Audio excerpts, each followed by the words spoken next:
तहसीलदार सदर सनी कन्नौजिया के नेतृत्व में कोतवाली फतेहगढ़ मऊ दरवाजा थाना पुलिस ने पहुंचकर संपत्ति कुर्की सट्टा माफिया हसनैन पर दर्ज गैंगस्टर एक्ट के मुकदमे के अंतर्गत कार्रवाई हुई। मौके पर 2 थानों की पुलिस मौजूद रही। मामला कोतवाली फतेहगढ़ क्षेत्र का बताया जा रहा है। खबर फर्रुखाबाद से है, जहां सैकड़ों की तादाद में ग्रामीण मठ पर पहुंचकर विरोध कर रहे हैं। बता दें, ग्रामीणों का कहना है कि शिवरई मठ के अंदर सैकड़ों साल पुराना शिव मंदिर बना था और उसे मूर्तियां रखी हुई थी। शिव मंदिर को हटाकर फेंकने का विशेष समुदाय के लोगों पर ग्रामीणों ने आरोप लगाया। सूचना पर सीओ कायमगंज पुलिस फोर्स के साथ मौके पर पहुंचे। अनवेश कहाँ के रहने वाले हो? शिवरई मठ। अच्छा, आप कौन है? आपकी प्रधान? प्रधान है? प्रधान के भाई। प्रधान के भाई हो? हाँ जी। तो क्या मामला है जो शिवरई मठ में इतना? मामला ये है, ये शिव जी का मंदिर है। आप लोग नेट पे डाल के देखिए, शिव मंदिर आ रहा है, उसमें ओम बन के आ रहा है। अगर ना आ रहा हो तो आप लोग कहिए, ठीक है। और ये पहले सब गेट खुले थे, हमारे बड़े बूढ़े बताते हैं, चारों गेट खुले थे। अब ये 3 गेट बंद हैं, ठीक है। घंटा भी टंगा था, बताया। अब ये पता नहीं ये घंटा कहाँ गया है, क्या हुआ क्या नहीं। कितने समय पहले घंटे टंगे थे यहाँ? अब बताते हैं, बड़े बूढ़े बताते हैं, 50 साल पुरानी बात है ये। हाँ, तो अब आप लोग क्या चाह रहे हैं? हम लोग ये चाहते रहते हैं, चारों दरवाजे खुलना चाहिए और शिव मंदिर है तो हमारा शिव मंदिर रहना चाहिए। ये कैमरा लगे हैं, ये क्यों लगे? इन लोगों ने कल यहाँ बोर्ड लगाया, भाई क्यों लगाया, क्यों लगा रहे हो? एक बार इन लोगों ने ये कहा कि मैं इसकी बाउंड्री करेंगे, भाई जैसा चल रहा था वैसा चलने देती। अंदर उसमें एक वो मतलब बाजार की टाइल लगाई हुई है, क्यों लगाई भाई? पहली बात तो ये शिव मंदिर में ये लोग ममनम लोग दर्शन करने जाते हैं, बताइए आप लोग नहीं। लेकिन फिर इस मंदिर में क्यों भैया आप चक्कर उठाते हैं? लेकिन वर्तमान में तो उसमें कुछ एक मजार टाइप की दिख रही है। वो मजार टाइप की बनी हुई है। ये ऐसा सुनो एक सेकंड सुनो, ये मंदिर ककैया ईंट का बना हुआ है। अब ये मजार खोल के ये देखो ककैया ईंट की बनी है या नहीं बनी? 25 से 30 साल पहले यहाँ का अगर देखेंगे तो आपको यहाँ पे कोई मजार नहीं मिलेगी अंदर। इसके अंदर मेरे बड़े बुजुर्ग जो मुझे बताते हैं, मेरे दादाजी, कि इसमें घंटा था और हमारी जो चीजें अंदर बाकायदा। चलिए।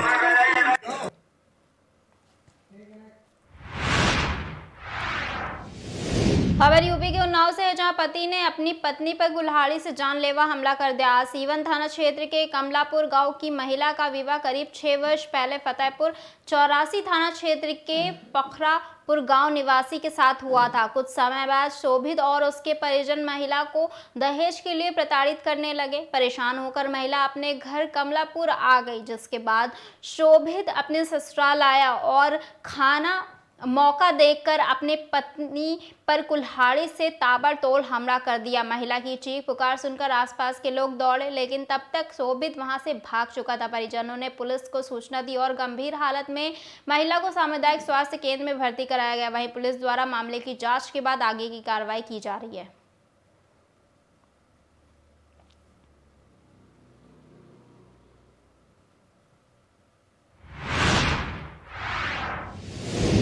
राष्ट्रीय शैक्षिक महासंघ बांदा ने आज जिलाधिकारी को ज्ञापन सौंपकर 2 अहम मुद्दों पर कार्रवाई की मांग की है। बता दें, पहला, परिषदीय विद्यालयों में निर्मित घटिया और मानक विहीन दिव्यांग शौचालयों की गहन जांच और दूसरा, बच्चों के जन्म प्रमाण पत्र बनवाने की प्रक्रिया को सरलीकृत और समयबद्ध करने की मांग है। क्या नाम भी आपका, कहाँ से आए हैं? मैं पंकज सिंह, जिला अध्यक्ष राष्ट्रीय शैक्षिक महासंघ, अपने साथियों के साथ जिलाधिकारी से भेंट करने आया हूँ और आज हमने 2 मांगों को लेकर के ज्ञापन दिया है। पहली मांग है हमारी बच्चों के जन्म प्रमाण पत्र बनवाए जाने के संबंध में, जिसमें से कई सचिव महोदय दिक्कत कर रहे हैं जन्म प्रमाण पत्र बनाने में और नगर पालिका का तो बहुत ही बुरा हाल। नगर पालिका में एक भी आवेदन सीरियल से क्रम से नहीं रखे जाते। मेरे खुद के बेटे का आवेदन जो 1 जुलाई से पड़ा हुआ है, उसको देखने के लिए मैं कल गया था तो फार्म ही नहीं मिला। वहाँ पर रजिस्टर में 397 नंबर पे फार्म दर्ज है, लेकिन वहाँ पर वो लोग फार्म नहीं निकाल सके, न मुझे जन्म प्रमाण पत्र प्राप्त हुआ। इसी प्रकार गांव क्षेत्र से बच्चों के अभिभावक आते हैं जन्म प्रमाण पत्र बनवाने, उनके भी फार्म तितर बितर कर दिए जाते हैं, क्रम से नहीं रखे जाते। महीनों परेशान होने के बाद भी उनको जन्म प्रमाण पत्र नहीं मिल पाता। इसके लिए हमने जिलाधिकारी महोदय को ज्ञापन सौंपकर जन्म प्रमाण पत्र बनवाए जाने की व्यवस्था ठीक कराने के संबंध में ज्ञापन दिए हैं। दूसरा ज्ञापन हमारा है परिषदीय विद्यालयों के 19 पैरामीटर्स भौतिक परिवेश के होते हैं, उनमें से एक दिव्यांग शौचालय भी। दिव्यांग शौचालय को बनवाने के लिए ग्राम पंचायत को जुर्माना दिया गया है और ग्राम पंचायतों द्वारा बेहद घटिया किस्म के शौचालय विद्यालयों में बनवाए गए हैं और ऐसे शौचालय हैं जहाँ पे पानी निकलने तक की व्यवस्था नहीं है। किसी को तो टैंक से जोड़ा ही नहीं गया, खाली कमोड रख दी गई और दिव्यांग शौचालय हो गया। ना पिलर किए गए, ना बीम की गई, मिट्टी के ऊपर से ही दीवारें चला दी गई, जो 6 महीने में ही सभी विद्यालयों में दरक चुकी है। जनपद बांदा में एक भी दिव्यांग शौचालय यूज करने की स्थिति में नहीं। जिलाधिकारी महोदय को ज्ञापन सौंपकर हमने ये मांग की है कि ग्राम पंचायत द्वारा बनवाए गए समस्त दिव्यांग शौचालयों की विस्तृत जांच की जाए और उनको ठीक ढंग से यूज करने लायक बनाने के उपरांत ही विद्यालयों को हैंड ओवर किया जाए, जिससे हमारा शिक्षक इनके मेंटेनेंस में परेशान न हो। ऐसे यदि घटिया शौचालय विद्यालयों को दे दिए जाएंगे तो हम प्रतिवर्ष उन्हीं शौचालयों का मेंटेनेंस कराते रहेंगे। वैसे भी विद्यालयों में धनराशि बहुत कम होती है।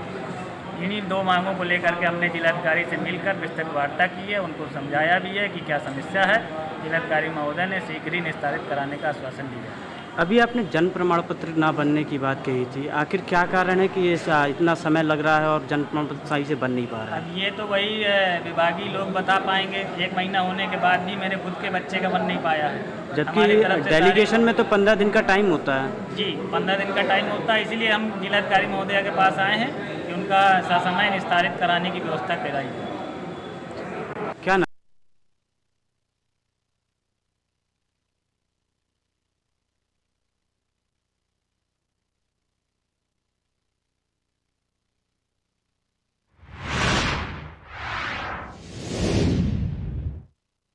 थाना पुलिस और एसओजी की संयुक्त टीम ने 24 घंटे के अंदर 75 वर्षीय वृद्ध की हत्या का खुलासा किया।